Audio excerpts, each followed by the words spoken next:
Like, it's weird. I do reactions to every video and podcast and that comes out. And it's like, do I do one for my own? Yeah. Well, you absolutely should, right? You should. For my usual intro, today is a very long video, so make sure you put your 2x speed on if you're watching this one. Anyway, let's take it away. Good afternoon everyone, Ragewood here, back with another Godforge video. Today we're going to be reacting to the latest podcast episode dropped by Fateless, which included yours truly. Yeah, that's right, bit of a weird sort of Inception thing here. I feel like that Spider-Man meme where they're all like, you know, pointing at each other. But as mentioned in the podcast by Simon and Paul, if I feel like I can add more to it than I probably should, and that is exactly what we're going to do. Since it's dropped, I've had a few thoughts on different things that I feel might add some value. So, without further ado, let's get into it.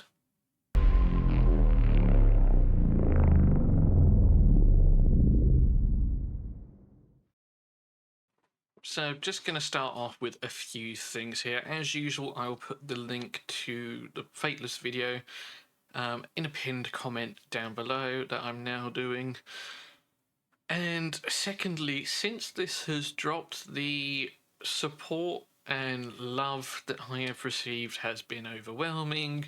My small little site hit a record number of hits and views, which is really nice to see. Now, they're not huge numbers compared to the likes of Hell Hades, but they're big for me, which is nice to see.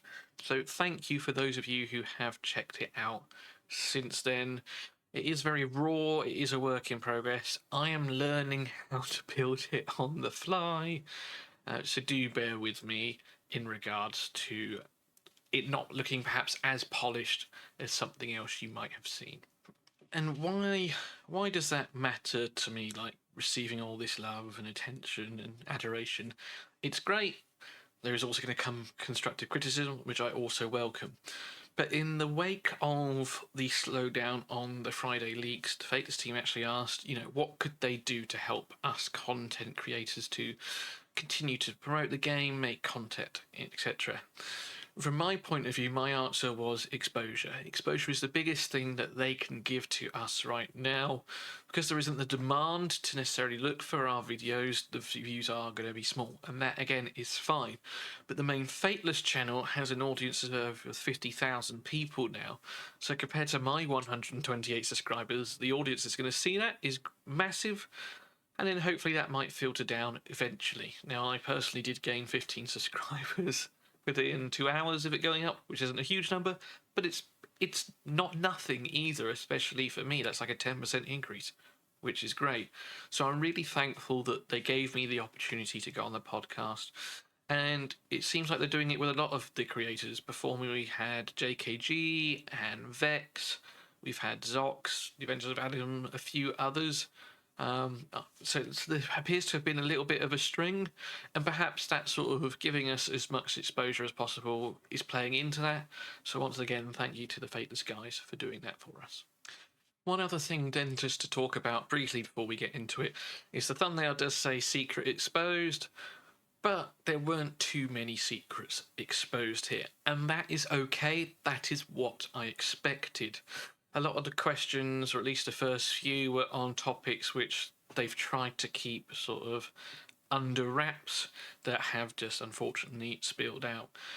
And they're never going to give me a definitive answer to these, because if they do now, they sort of have to commit to it. So if their minds change or they think of something better, they're going to be going like, oh, you know, maybe I can't do that. So yes, whilst we do get some news here, as I say, a lot of the more rounded answers were to be expected, and that is totally fine. So with that all out of the way, let's go get some headphones on and let's listen to some of the talking points that we talked about in the podcast. Well, I just think you've come out as our community. Spy's not the right word, but detective, I guess. At any time I accidentally drop any information about Godforge or like even like a smallest bit of detail, I know that you're going to pick up on that, and it's going to be in your videos, and then you go deep dive on it, and I'm just like, oh no. And I would say it's at least like 95% right. You just Oh, really? No. well, you just seem to nail so many of your theories, and I'm like, it's almost like you're a fly on the wall, honestly, half the time. I would really love to be a fly on the wall, and the fact that, apparently a lot of my thoughts are correct is, quite a nice feeling, pat on the shoulder. But it's also, I think, a lot of these games, there's a certain formula that works. And, if it's not broke, don't fix it. So whilst a lot of it isn't out and available to us as the public, you can sort of surmise and guess. Now, we're going to come on to the conversation of attunements and imprints and things like that. But I just want to make one thing very clear. Now, if we come over to the site and I click the factions, for example, I am trying to make it very clear that a lot of this are works in progress. Some of these are screenshots that I've taken, like these first three are actually things we've been given. The following two are just screenshots of the 2D concepts, and I don't actually know the rarity clarification of these. It's just something I've put in that I've thought and I've made guesses on. Also, if we come to general, I've started to put a few things in here just with my thoughts. And again, if I look at imprints, for example, I'm trying to make it abundantly clear that this is not factual. Now, whilst it turns out I might be right, I don't know that, and they're not going to confirm it yet. But, if you're interested in some of these things and my thoughts, be sure to head on over to ragegaming.com and check it out. But the other thing is I mention here whether he leaves like Easter eggs in there for myself and others to find on purpose. And they said, sometimes yes, sometimes no. But I probably don't get everything. Like, I'm only human. So, there could be some stuff that is blatantly obvious, staring us right in the face, that I've missed and so have others. But I am doing my best to try and find it all. But who knows? There might be some stuff out there that has dropped that I've missed as well as everyone else. So if you think you've seen it, then be sure to let me know and we can try and get that up to everyone else. Actually, a really good resource, even for us, because it's handy to remember what Simon has and hasn't leaked. So it's good for me to kind of we almost should have done this internally. Like, had a resource where we just track everything that's been linked. So you're doing a great job. RageRootGaming.com. Loving us so far, man. No, I'd be interested to know, what was the impetus behind doing that. I know it's a lot of work to build a site and stuff. Yeah. So, yeah. So I do give my answer in here. The too long didn't read is, at the time of deciding to do it, so last October, the two websites that did exist were perhaps not being updated as much as I thought. And a friend of mine said, why don't you do it if you feel like you know so much? And those famous last words, how hard can it be, sort of appeared. And then since then, I've discovered actually it is a lot of work to try and get things updated all the time. I am doing my best. But yeah, it was a case of what do you have to lose? I could be a very useful resource to many people. The worst that happens is I've wasted a few hours of my time, and that's that. But it also builds into something else. So around sort of 7-8 years ago, I struggled with depression and anxiety. And I'm very fortunate that, that's not something that hinders me anymore. But during that time, someone told me, I can't remember if it was like a therapist or just some good advice from someone, that as humans you should have 3 different types of hobbies. You should have a physical hobby. Now that is generally some form of sport, but it doesn't have to be. It can be rambling, hiking, just swimming, any sort of physical exertion. You should have a cognitive hobby, so that can be reading, it can be learning a new language, it can be doing puzzles, Wordle, Sudokus, something that gets you thinking, and in some cases even video games. If there is a new clan boss that's out, you're going to have to think on how to overcome that challenge. So that's what I mean by sort of a cognitive hobby. And you should also have a creative hobby. Now, that can be playing an instrument, it can be video editing and being a CC, it can be painting, it can be art, something where you can, say, offload your thoughts, your imagination out into the world. And it was said if a person has, those three things, they are generally happier as a person.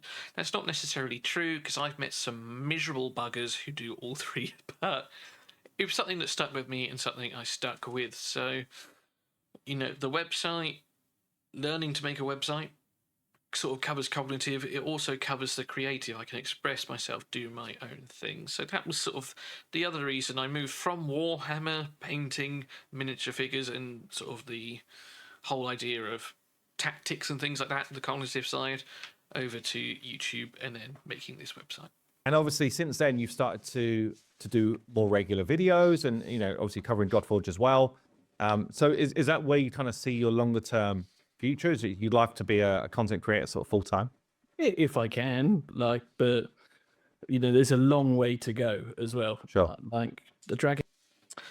But yeah, so I'm going to pause it there and just add on to that. So I think the real answer to that question now is yes and no. I think for me, if you can be involved in video games in any capacity, I would be happy. Whether that is, I can't draw to save my life, but whether that was art, whether that is writing articles on my website, whether that is, say, being a CC or a caster, whatever it might be, I think that would be my ideal. The thing with hyper focusing on being a content creator, when you're so laser focused on one thing, you might be very good at that one thing, but you also might miss the shiny thing in your periphery, that opportunity. And so I guess it's similar to the phrase not putting all your eggs in one basket. Someone I know used to say to me, if you want to pick the fruit from the tree, you've got to plant the tree first. And a smart man won't just plant one tree, they'll plant a whole orchard to get the best opportunity to get that fruit. So now, yes, if I can be a full-time content creator, that's great. If I can spend the rest of my days writing articles on my website and helping out various other people, I'd be super psyched with that. If I did get involved in some sort of video game development, I would also be happy with that. When you do something you enjoy for a living, you never work a day in your life, and that's ultimately the end goal for me. Then, so obviously we know Godforge is using its sort of stereotypical energy-based system that you see in multiple games. In games like Dragonair, they do have a reserve of 5 days that regenerates at half the normal rate. Is this something you have thought about bringing into Godforge or looking to do? Because I know there's a lot of talk of that in the Discord as well from the community. Yeah, so I think good question to kick us off, actually. Paul probably have the full details, but we're definitely looking to have like a reserve energy pool. I think one of the influences for this was actually either Honkai or Genshin, where almost like if you're on holiday mode and you don't log in for a couple of days, you get a bit of a saved energy bank, but it saves at a lower rate than how a normal energy would refill. So what we don't want to do is encourage people to just stop playing for a week because they know an event's coming up, and but also it's kind of like this healthy balance of how much energy do you let someone have? Is it healthy to allow someone to play all day long? Does that make it really unfair if someone's got, someone can play all day long versus the guy that literally is a worker and is coming home and only has got a couple of hours a day? So they're the type of things that you need to take into account. But I mean, ultimately, there will be some sort of energy bank, I guess, or something along those lines. Yeah. You don't have to be there religiously on the dot all the time. But at the same time, there needs to be reasons for you to keep coming back to play the game. We can't just let you sit there and not play the game for 6 months and then come back and then have all the resources in the world, right? There's got to be a balance to it. But we are absolutely mindful in the discussions that we have in the design team that players, the psychology of being constantly on it all the time isn't necessarily always a healthy balance for the game. I would like to have some sort of energy bank, and it does seem like that is what they're going to do. Um, Obviously, how it's going to work, I don't know, but I do completely understand. And this is where it's interesting talking to them. They're a great bunch of guys, and whilst this is a podcast that they're putting out to the masses, they're also just nice people to talk to too. So I really enjoyed that sort of the stuff you don't see behind the camera, the sort of 10 minutes beforehand. But where I was going with that, some of those things I don't think about as a player, which they're mindful of as a game designer, game developer. So, they are conscious that they don't want you to spend a week not playing the game, so when an event drops, you're ready to smash it instantly. That's not something that ever crossed my mind, but then they mentioned it, you're like, okay, I can see why there's a fine line to walk here. But the positive news is that there is going to be some sort of, say, energy pool, energy reserve. Whether that generates at half the rate, whatever that rate is or not, is to be confirmed. Now, another idea I saw from a guy named Mike GOG, who is a fairly recent Godforge content creator. I think he's covered raids and a couple of other games. I haven't looked too much into it yet. But I did watch his video earlier, and he mentioned that perhaps you could go down the route of, if you can generate a total of 1,000 energy in one day, all of that energy drops at one point. And so then, if you are busy on the day, for whatever reason, you're at Pocket Gamer or you've got other meetings, you're not losing any of that energy by not playing the game. It's still going to be there when it comes back, even though it might not regenerate. I thought that was an interesting approach to it. I don't know how you'd go about sort of that if you don't log in the following day, how this reserve works. Or maybe you can just have a maximum of 3 days worth of 1,000 energy and then you must log in because you won't get any more. Potentially that's another way of going around it. But I thought that was a pretty interesting idea and not something that I had thought about either. So well done, Mike. So in the Gamescom demo, at the end of the mission, there are some rewards that drop. One, looks like some regular gear that you would see in Raid, and then a special 6-star golden, looks like a sword. Now, there has been talk of a weapon system in Godforge. Firstly, was that a weapon that dropped? So just going to point here. The smirk here makes me think that perhaps it was, but they're not going to confirm it. And I'll bring up all the pictures and such in a second. And secondly, is the weapon system going to be similar to the new relic system in Raid or the artifact system that you see in Dragonair?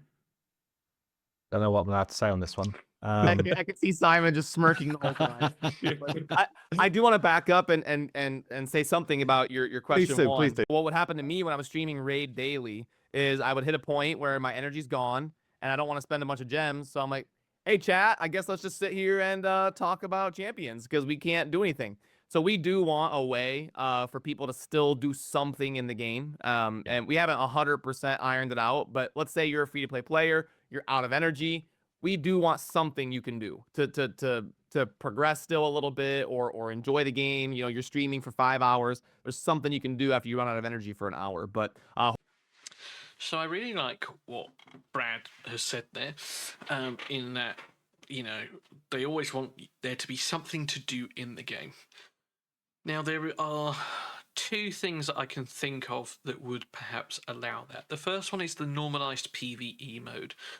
Very little is known about that, whether it's going to be sort of key related, where you get 6 keys that you can use a day to do those tower runs, or whether it's going to be completely free, in that it's a fun thing to do, you get more knowledge, there are a few rewards at the end of it, but nothing major, so you can just play runs over and over and over again, have lots of fun, try and build the best team possible, and then that will also build into the main game mode, in that, let's say after 50 runs, I found out that Zeus and Odin are, the dog's bollocks together. Then actually I know that in-game, right, I'm going to try and bring that in-game, not just a normalised PvE tower mode run. So that was one avenue, potentially, I thought that they might go down, in allowing constant play without necessarily using resources. But you'd say they're going to have to monitor what you can win for completing the tower run.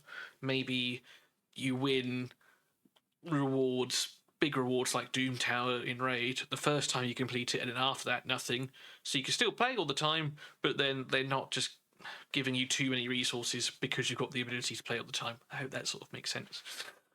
The other thing is actually relates back to Mike GOG, something that he said again in his video, that in Raid, there's never a right time to run Minotaur. It always feels bad doing it. You feel like you're wasting energy because there's never a Minotaur tournament or anything. There's nothing to encourage you to go there. But if they removed the energy cost from running the Minotaur dungeon in Raid, all of a sudden people wouldn't feel bad for doing it because they're not missing out on anything else.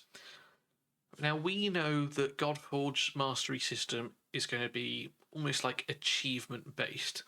There'll be some which are known to us, which will be like, I don't know, deal 1 million damage to a boss in a single hit, unlock Giant Slayer. And then there'll be others which are a complete mystery, no one knows what they are, and it's only when you unlock them that you find out, oh wow, this is what happened. Now, once you've unlocked it, will it tell you underneath? That'll be interesting. So let's say I unlocked, I don't know, invisibility. And to do that, I had to complete a mission and have 4 heroes invisible at one point.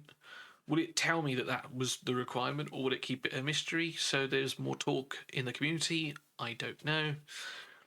But anyway, whilst masteries aren't something you're going to farm in Godforge, there might be something else, another game mode, something that you probably should be doing, which won't require energy, which again will allow you to constantly be doing something in the game whilst your actual energy pool builds. Hopefully that gave Simon enough time to think about him addressing your weapon question. Yeah, on the system or anything like that, because firstly, it's not. I think it's pretty finalized, but things can still change. And one thing that I can say is, you will have gear, and you will have a weapon slot. Okay, So he's that's all trying I'm going to so say. hard. He's trying That's all so I'm going to hard. say. Like, even now, I'm probably like, it's probably. I think that's enough because We can add one extra thing to it, and we can say that that slot is going to be absolutely amazing, and you've never seen it used in that style in any other game before. yeah, it's really In the way valuable. that it works. Yeah. So that's as Interesting. much I can say. Like now, I'm kind of like leaking a hint that isn't actually a leak, but essentially, you've never seen it done in the same way in other games. So, when this was said, it brought me back to a couple of things. So, the first thing I'm going to do is bring out the Godforge demo reward screen, and then I'm actually going to bring up a picture that is on one of my websites. So, give me 2 seconds. So this is the end of the Gamescom demo. So my question was, we see what would be sort of normal looking gear like you see here, and then we also see this massive, I said 6-star, sword hilt, something like that. Now, in my mind, I think potentially that is a weapon. It is clearly a legendary weapon. So that could be, let's say, for example, Excalibur. Now, is the weapon system going to be one-off? Can you have multiple Excaliburs like you can in Raid? Are there going to be lower level weapons, just like Samurai Sword, which is a rare weapon slot? So, but just bear this in mind, this little thing just here. And then this is the second thing. So I'm just going to sort of slide myself just off screen for a second. All right. This to me looks very similar to what we have just seen there. I'm going to screenshot it and then put them both together. Again, just moving myself into the middle so we can get a good glimpse of them. Tell me that that's not the same sword. You won't convince me. I do believe these are the same weapon. They look so similar. So I think, and this is something I've put on my website, by the way, about the imprint system. I don't think you imprint bonuses onto heroes directly. I think you do it through this weapon slot. So you sacrifice these 3 epics we've got here to power up that weapon, which that weapon you give to a hero to then improve their abilities and power. They didn't confirm it, they haven't said anything about it, but that's what I think weapons are going to be like. Let me know what you think in the comments down below. In a podcast with Dirk, Dane, and Brad, Oh, no. whether it should or shouldn't have You could tell it. Oh no, he knows what I'm going to attempt to ask.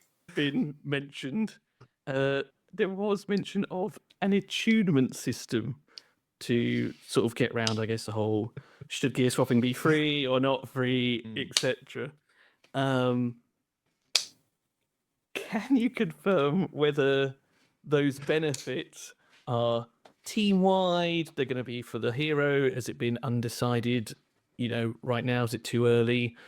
And likewise, is it some sort of premium currency to remove it?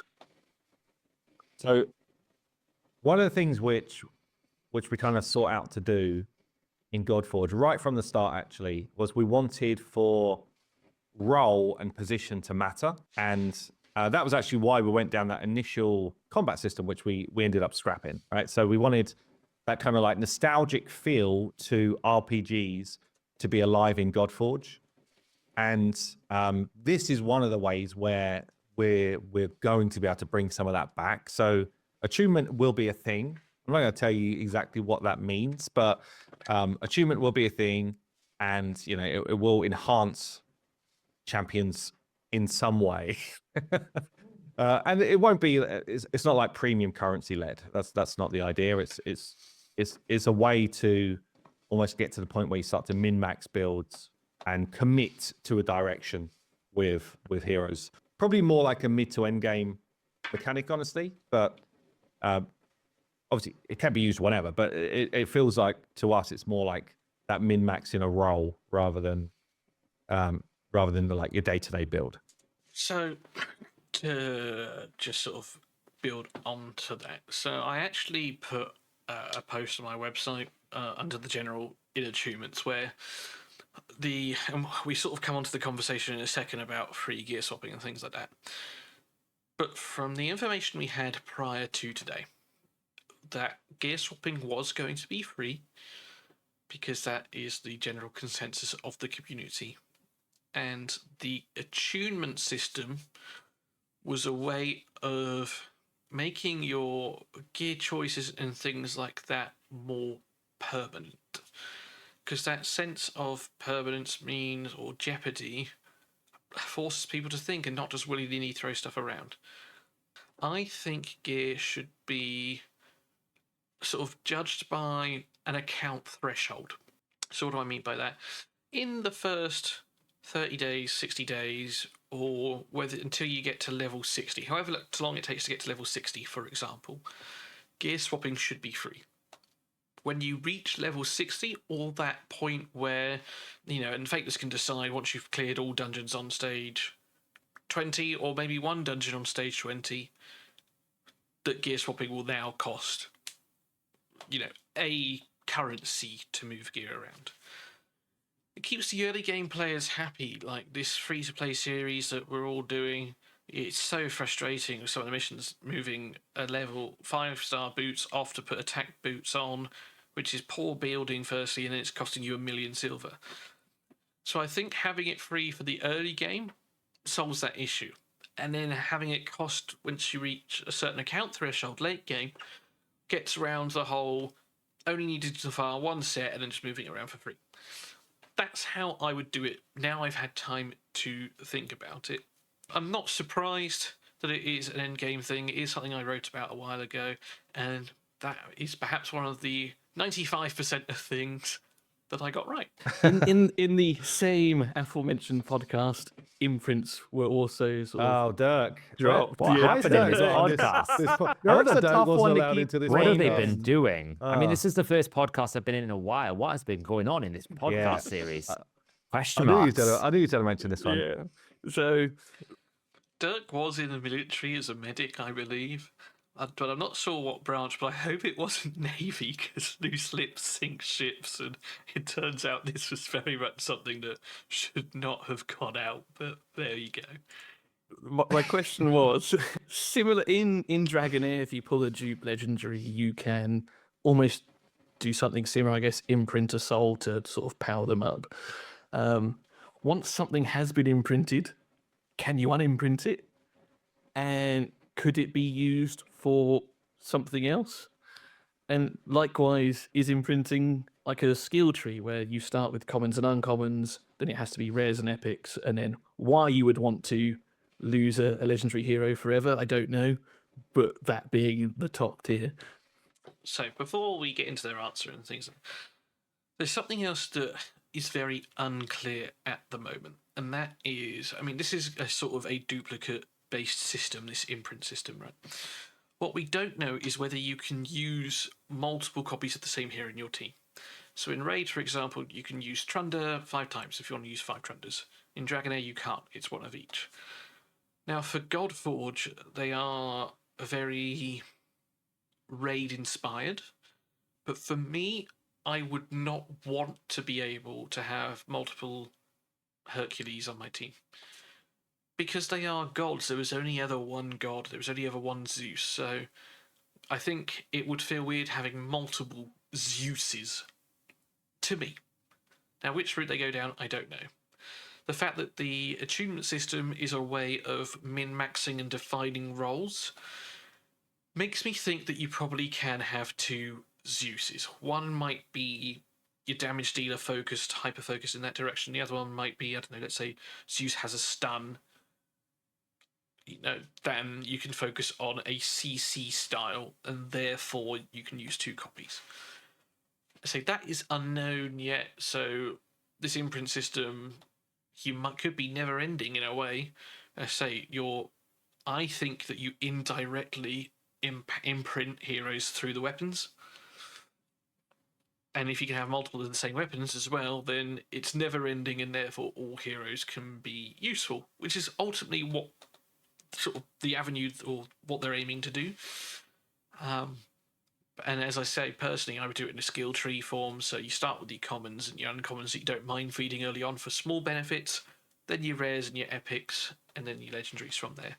That's my answer that when they asked me what I would like to see. But let's listen to the actual answer that they did give us. So again, this is an awkward one to chat about. So this should not have been spoken about by Dirk up front. And I remember when I saw it, I was like, what is he talking about here? He's literally just talking about one of the topics that is kind of like under the hat, right? So anyway. Voodoo. Don't talk. So I'm not going to give you details again because That's fine. we don't want to right now. But ultimately, we want for players that pull duplicate heroes to have almost the same level of excitement as if you pull the hero for the first time. But what we don't want is a system, I guess, like, I don't know if you played Eternal Evolution or King Arthur more recently, where you actually need tons of dupes to be able to use those heroes effectively. So that's not our system. Our system is like, once you've got a hero, it should feel strong really like out the gate. So if you get duplicate heroes, they are imprintable, and that's all I'm going to say. The way that he sort of bit his lip, like you could tell he really wanted to let us know. And you've seen my thoughts already with the weapons. I think the imprint is linked to the weapon system. Yeah, that's it. Yeah. Do you want me to save you here? Yeah. I'll Jump save in for you. what? I don't know what other The words I can use right system, now. you have never seen it being done this way in any other game. Okay. Like, that's going to be my savior line. It's good that that's the avenue they're going down. We didn't get an answer from that, and again, like I premised at the beginning of this video, I didn't expect to get an answer for any of the past 3 questions realistically. But the fact that they're keeping it in mind that they want you to feel excited when you pull the same copy of something, because sometimes it can be disheartening, especially if you're someone like me who treats these games like Pokemon in that I've got to catch them all. Even if they're bad, I want them all. I might not use them, but I want to have the ability to be able to if I wanted to. So it's been mentioned that there's going to be approximately 100 heroes for the beta testing that will come out.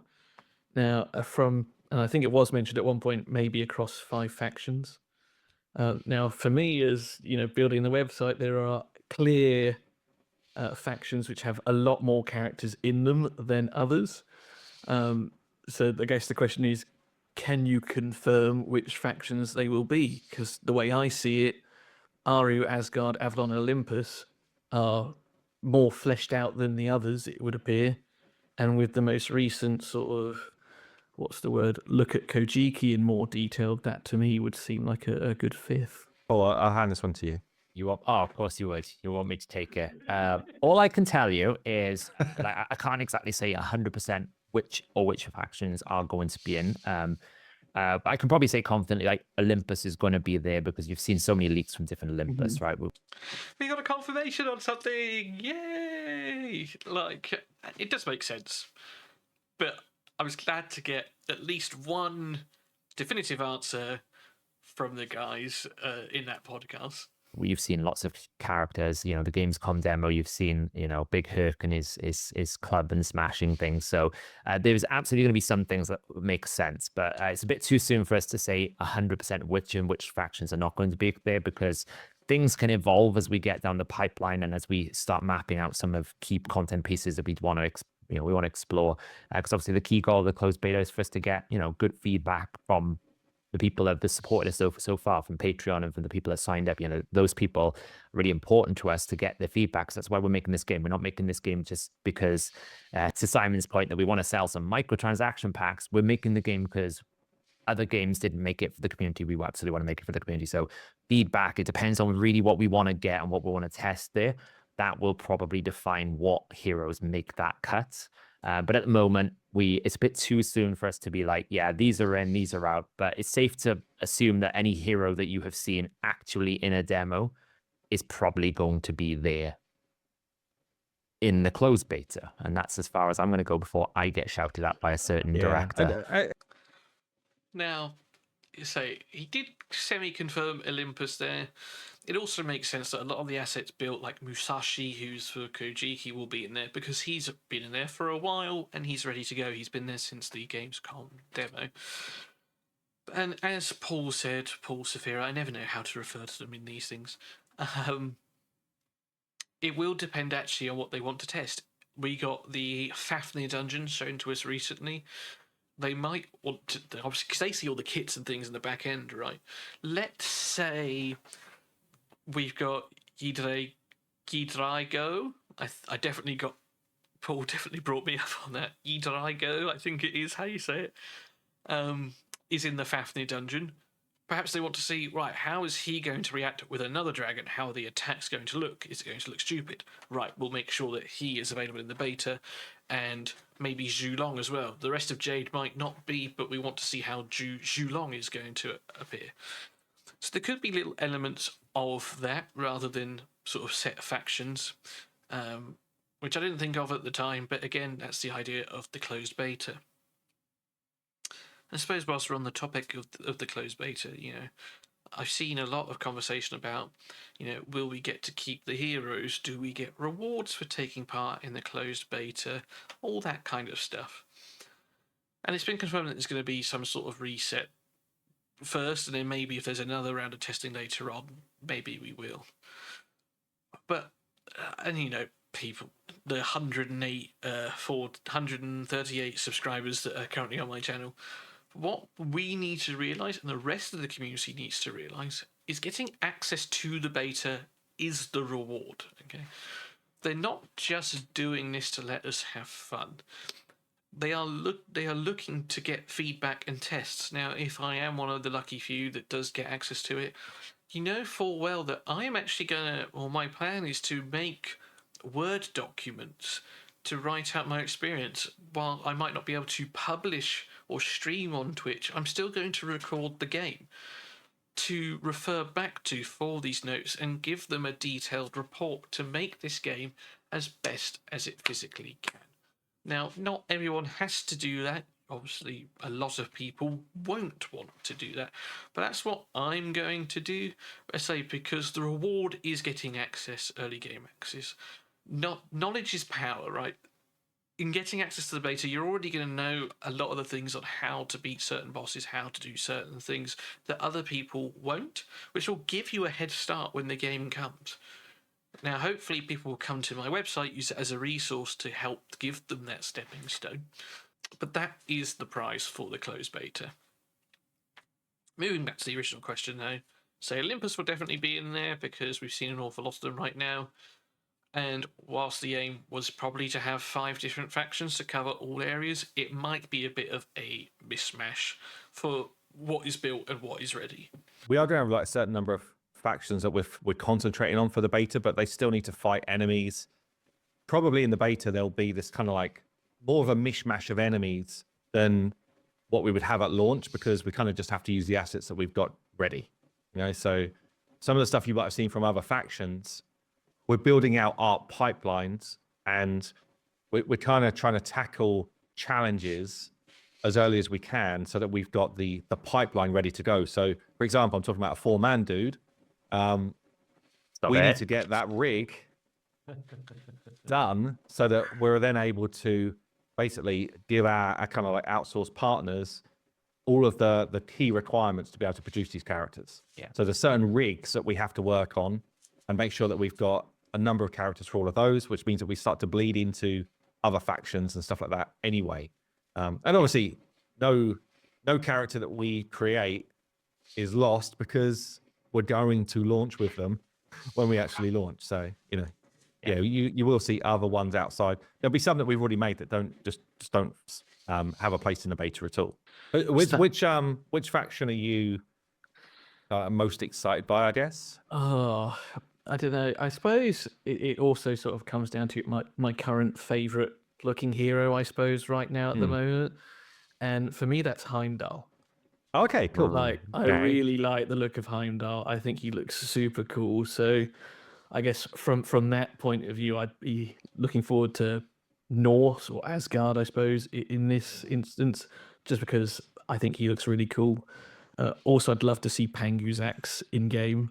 Like that 2D concept, like it looks so sweet. And he's just been made in 3D. Nice. So I actually wanted to start on there. So the Pangu concept was given to us ages ago, right? And you know, if you've not seen it, you can go check it out on my website. And actually, I don't know if I've got the full concept on there, but I've certainly got a picture of him. Anyway, lo and behold, that concept was done ages ago, but they've only just built it now in 3D. And I think I know why. Pangu is a primordial being, and I think he is a giant. Now, some emphasis has been put on the giant rig, which was completed recently for a few heroes. And because the 2D concept was done a while ago, whilst I don't think it's ever actually been confirmed, I think that he is going to be one of those giant characters. You know, the man held the heaven and the earth apart for a long time after splitting it with his axe. You need to be pretty damn tall to do that. So that's why I think that he's just been done in 3D. I could be wrong, but that's my thoughts as to perhaps, because we know that it's only going to take sort of 30 days to go from like clay modelling to completion, ready to go. And the fact that the concept was done so long ago, that's longer than 30 days. So yeah, I think Pangu is a giant. When Hell dropped, there was a lot of hype on her aesthetic and how you'd sort of leveled up in her design and things like that.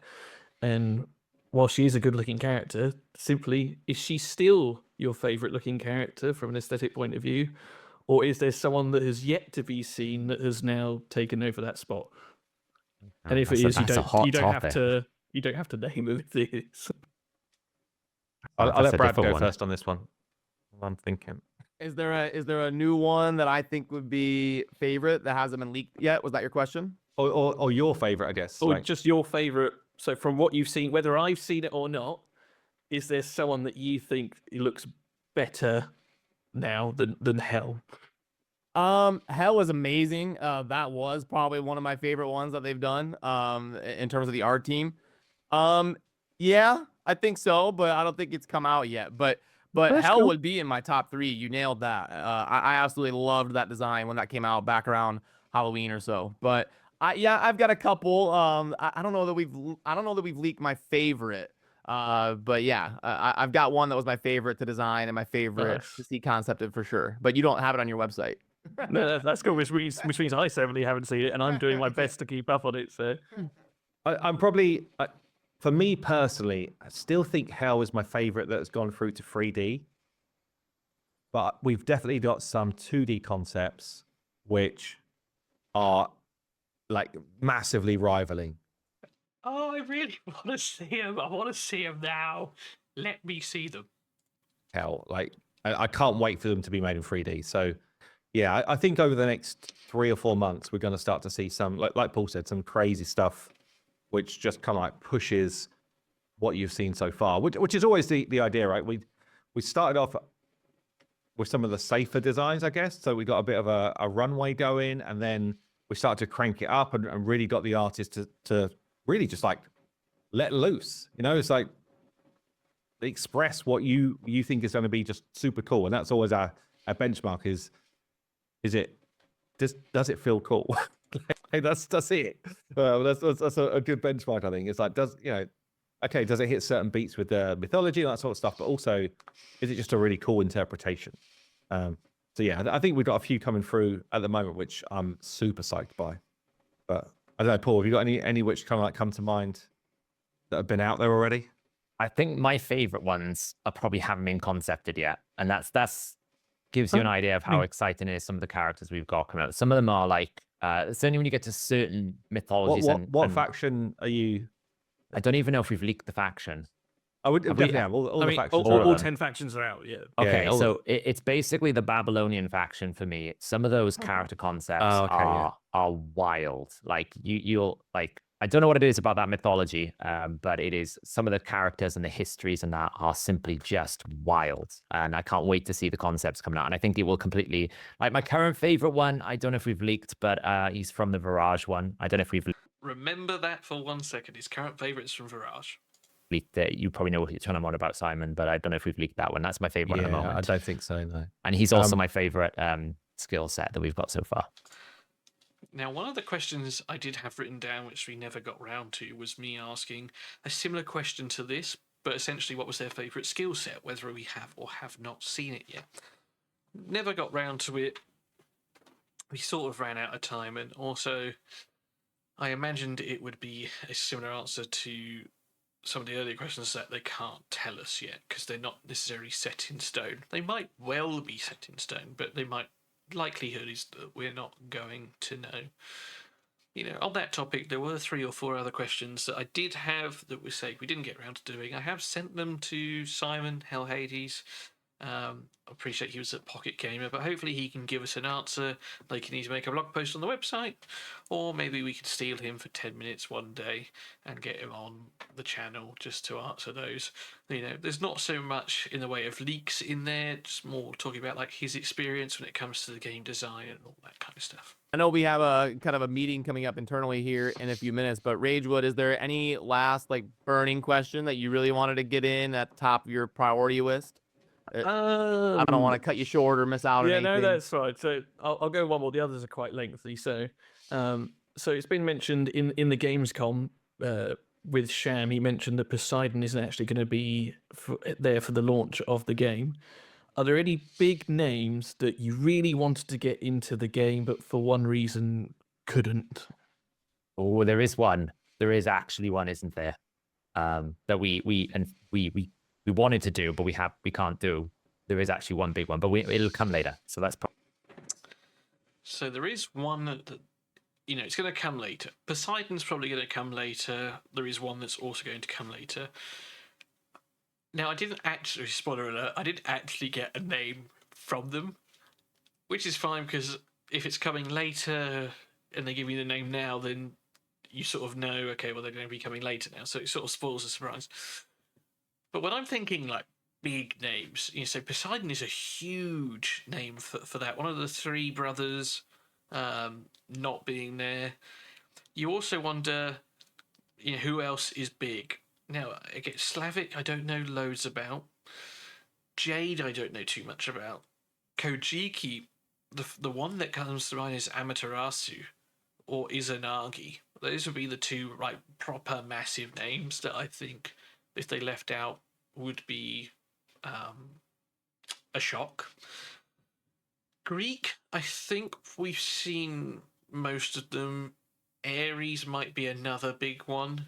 Asgard, you know, Loki, Odin, and Thor, I would say, are probably the biggest three, and they are there as well. Egyptian, again, I think we've seen most of them. Set is the only one that springs to mind that we've not seen. God of the deserts, and stole Horus's eye, and all that kind of stuff. Saber Quetzalcoatl seems to be the big one, and Tetzalcoatl it would be another one for me. Spoiler alert, that was one of the ones that I wanted to see in the game. The only other one which springs to mind is to do with Svaga, and that would be Shiva. Like, Shiva would be a massive, massive ambition. He is considered probably the most powerful god out of all the mythologies and things like that. That would be a huge, huge one. And the more I think about it, the more I think maybe that is him, considering Paul's reaction just there.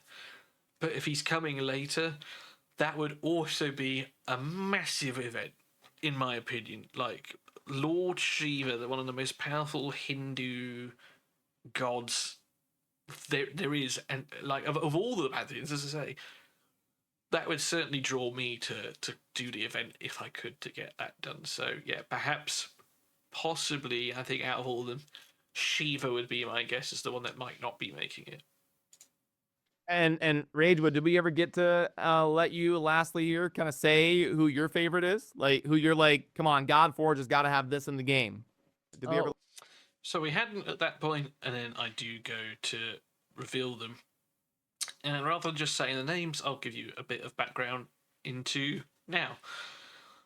But I will play it for 1 second, just because I want to talk about something that we talk about, or that we saw, probably 20 minutes ago, the way I rabble on, but something that Paul mentioned earlier about concepts. I've actually got sort of 2 or 3 which I couldn't pick between, so I guess we'll just briefly go over all 3 of them. So for Virage, Volos or Vele, Yep. he's known to be the sort of other. So at this moment, you don't see this, okay? Like, they're focusing on me less than when I'm talking, all right? As I said Volos, you saw me, or Volos, he's also known as Veles, Veles, Volos, Veles, not entirely sure. But you see me smirking for a reason, because as I do that, Paul's body language changed, right? He sort of shuffled, he raised his eyebrows, gave a bit of a smirk, and you can see he's trying to hide it now. Simon is also, right? They also mentioned earlier that their favourite concert that they'd seen was from a Virage that hadn't been leaked. That change in body language to smirking as I said that name makes me think that Volos is definitely going to be in the game, and he's already been concepted, but we have not seen it yet. Half to Perrin, who was dropped to us recently. Really cool, sort of. He's like his lore, like, or maybe he's writing it down. Who knows? But there's someone to put in. Turns into a snake. He goes up the tree, and then Perrin bats him down, and that sort of links into the seasons. That's a sort of a really cool sort of backstory line. So that was the first one. So let's just pull up the wiki. So if we type in Volos, the Slavic god, it also comes up as Veles, and it's also Veles here, but I've seen him called Volos too, so I wasn't entirely sure which way to put it. The quick AI answer pulls up some things. God of the Underworld, which was the Nav, God of Animals, Water, Poetry, Wisdom, Shape-shifting, so this is what I was on about. He's sometimes depicted as a serpent or a dragon. He's famous for being the rival of Perrin, the Slavic chief god of the skies. He would climb up the Slavic world tree to the heavens and battle Perrin, and he would always be defeated by Perrin and cast back down to the underworld. Similar storyline to Hades and Zeus, and he had powers similar to the likes of Odin, Loki, Hermes. We go to Wikipedia, and there's lots of information here. I love sort of reading all of this stuff. It's really cool, especially because I knew so little about it, and now I know more. So his abode was the Nav, the Slavic afterlife. He had a spear as a weapon. various symbols. The symbol was a willow tree, Perrin was an oak. And then if we come down to here, this is where it gets super interesting. So there is a unifying characteristic across all Indo-European mythologies, the story between the battle of the god of thunder and the huge serpent and dragon. In the Slavic version of myth, Perrin is the god of thunder, whilst Vele acts as the dragon who opposes him. For the sort of aggression between the two gods is Volo stole Perrin's son, wife, or usually cattle. It's also an act it's also a form of a challenge. So Vele, Volos, in the form of serpent, slithers from the caves of the underworld, calls up the Slavic world tree to Perrin's domain. Perrin retaliates by attacking him with lightning bolts. Veles flees, hiding, transforming himself into trees, animals, or people to escape. In the end, he is killed by Perrin in this ritual death. Whatever Veles stolen is released from his battered body in the form of rain falling from the skies. The storm myth, or the divine battle, as it's generally called by scholars, explained ancient Slavs the changing of the seasons throughout the year. The dry periods were interpreted as the chaotic results of Veles' thievery. The storms and lightning were seen as the divine battles, and the ensuing rain would be the triumph.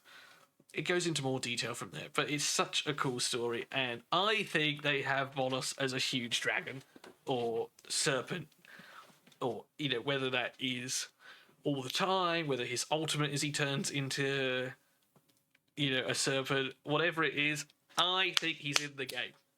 There we are. Quetzalcoatl, I think that's what it was, the dragon that was recently dropped. I'm so glad you struggle with it as well, because trying to type that out is impossible. His one of his sort of major enemies as well is Tezcatlipoca. He was like a Oh wow, I can't say that one. an Aztec jaguar god of like rulers and prophecy, and the way they saw things is like he became the sun, and then Quetzalcoatl knocked him out, and then Quetzal was at the top there, and then it sort of flip-flopped. That's kind of cool storyline. So yes, I said it very well there, but that's only because I practiced it lots and lots before the actual podcast. So, if you Google it, say, Tezcatlipoca. He is a central deity in Aztec mythology. Now, it is a saber is Mesoamerican, so I think it's a mixture of Mayan, Aztec, perhaps even Incan if they're going later down the line, possibly. And yeah, he, again, like most of these gods, is associated with lots and lots of different things. The common one tends to be obsidian, though, amongst all sort of things. But yeah, he was a black jaguar god, translates to smoking mirror. He was associated with the night sky, obsidian, and conflict. Night sky, obsidian, conflict, sorcery, and rulership. He's often depicted with an obsidian mirror on his chest or his foot. Black stripes for this place as a jaguar as his animal disguise. And again, if we go into the Wikipedia, lots of cool things. Say Providence, the invisible, and darkness.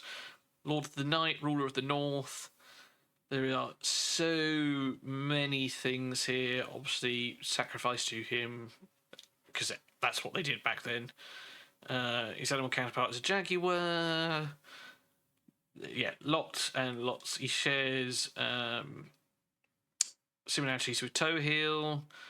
Say lots and lots of things, but we come down to this, the cool battle. So yeah, Tezcatlipoca is often described as the rival of another important god of the Aztecs, the culture hero Quetzalcoatl, the feathered serpent. In one version of Aztec creation, the myth of the five suns, the first creation, the sun of the earth, was ruled by Tezcatlipoca, but destroyed by Quetzalcoatl when he struck down out of the sky with a stone club, essentially. He transformed into a jaguar. Quetzalcoatl became the ruler of the Son of the Water, and then Tezcatlipoca destroyed him, etc., etc. And it just sort of flip-flopped. It was a really cool sort of ongoing battle. Here are the other four, which I'm not going to pronounce because I've not had time to practice that. The rivalry between these two is recounted in Legends of Tolan, where Tezcatlipoca deceives Quetzalcoatl, ruins the Legend City, and forces him into exile. They then both collaborated in different creations that are both seen as instrumental in the creation of life. So it also has a similar storyline to Tyr and Fenrir, right? In the creation of the world, the pair of them joined forces to create it, but before that act, there was only the sea and the primordial crocodilian earth monster known as Sipakli. To attract her, he used his foot as bait, and in turn she ate it, so similar to Tyr giving up his hand to Fenrir. The two gods captured her, distorted her to make land from her body, and after that they created people, requested sacrifices and all that kind of stuff. She would also be wicked to have, by the way. Anyway, following the creation, he turned himself into the sun. As a result of his transformation, this and all subsequent ages of humanity was referred to as the Five Suns. Quetzalcoatl was furious, so he knocked him out of the sky with a stone club. Angered, he turned into a jaguar and destroyed the world. That seems like a very reasonable response, doesn't it? Quetzalcoatl then replaced him as the sun and started the Second Age, and the world became populated again. Tezcatlipoca overthrew Quetzalcoatl, forcing him to send a great wind that devastated the world. The people who survived were turned into monkeys. Tlaloc, the god of rain, then became the sun. But he had his wife stolen by Tezcatlipoca. Angered in turn, he would not make it rain for several years. In a fit of rage, he made it rain fire. The few people who survived the assault turned into birds. And then someone else came along, overthrew them. So it's a really cool sort of creation story. And yeah, I'd love to see him in the game. Because there's lots of, again, another question that I didn't get a chance to answer. There's lots of gods of thunder and all that kind of stuff. God of Obsidian, though, that's really different. And the fact that he had, obsidian around his chest, you could make that a really cool focal point. You could have the jaguar head, like the Hunapu and Xibalanque, the hero twins, sort of like the jaguar warrior head. You could do that with sort of like a breastplate made of obsidian. I think that would be really cool. Black stripes. I'm just imagining it in my head now. If only I could draw, I would definitely send it off to them. Perhaps that could be my hero submission. There we are. For the event. Take part in the events, guys. But yeah, really cool hero that I'd love to see. But I think the ones I'd like to see the most are Erebus and Nyx. They are primordial sort of beings in a Greek sort of mythology of like darkness and night. Erebus covers the world in shadow, and then Nyx has like this horse-drawn night chariot which she drags him across the sky, and that's how you sort of get night and day. I think those would be the two coolest ones I'd definitely want to see. So there we are. I did actually have one more written down, which I didn't actually mention, to be fair. So again, I will quickly pull that up. So the one that I didn't actually name directly was Marduk. He is the god of Babylon. Everyone's heard of Babylon, the Hanging Gardens of Babylon, the ancient city that was. That was in sort of the Sumerian, Mesopotamian sort of time frame. And whilst, he was only a focal point in a certain period, he is a really cool god that I think would be wicked to be in there as well. But going back to the two that I did mention, Erebus. In the Greek religion, he is the god of the dark region of the underworld and a personification of darkness. He's one of the primordial beings of Greek creation myth. So the way I would describe that is the Olympians that we all know them are all sort of beings of Kronos, but essentially Gaia is Earth.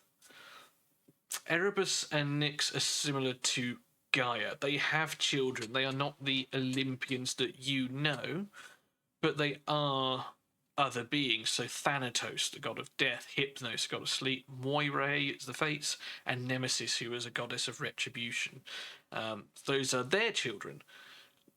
So, and I think these guys would be really cool. And his wife is Nyx. And she is the goddess of night, and it was also a primordial deity. So you've got darkness and night, okay? And she's often depicted as a shadowy figure in black robes driving a chariot through the night sky. It's so cool. Zeus feared her. She's associated with dreams and believed to send visions. And she's a vital figure in the realm of sleep and the subconscious. Her consort was Erebus, the god of darkness. And she's the mother of, again, the same things. And this is also, I think, would be a really cool sort of design point in that she's described being covered by a starry or black veil with the stars following her. I'll come to I'll try and find the story again before we come back to it of the pulling each other across the sky. So just sort of building on what I said, it's not what I was looking for to begin with, but, you know, to begin with, there was just Chaos, which was a formless abyss. Chaos is joined by other primordial deities, including Gaia, the personification of Earth, Tartarus, the underworld, which is the depths of the earth, Eros, the god of love, and from Chaos sprang her children, Erebus and Nyx. Furthermore, they created Ether, which is the bright air, mirror day, blah blah blah. It was Gaia's line that produced the well-known Olympian deities, including Zeus and Hera, whereas Thanatos, Hypnos, Nemesis were from the other line, or from Erebus and Nyx's line. So here's some of it here. So blah blah Erebus. She features in early cosmogonies, which place her as one of the first deities to exist. In the words by poets and playwrights, she lives at the end of the earth and is often described as a black-robed goddess who drives through the night sky in a chariot pulled by horses. And it's her cape which sort of covers up the blue sky and leaves the darkness or the night. And there we are. And that is the end of that. Who knew I had so much to say about something that I was involved in? Feels very selfish. I don't know what the word is, but, you know, I don't love myself that much. But say lots of things that I wanted to comment on that we just didn't have time to do. It is a very long one today. I do apologise for that. But thank you for sticking with me. As usual, take care, look after yourselves, work hard, but as always, play harder, and I'll see you in another one soon. Cheers.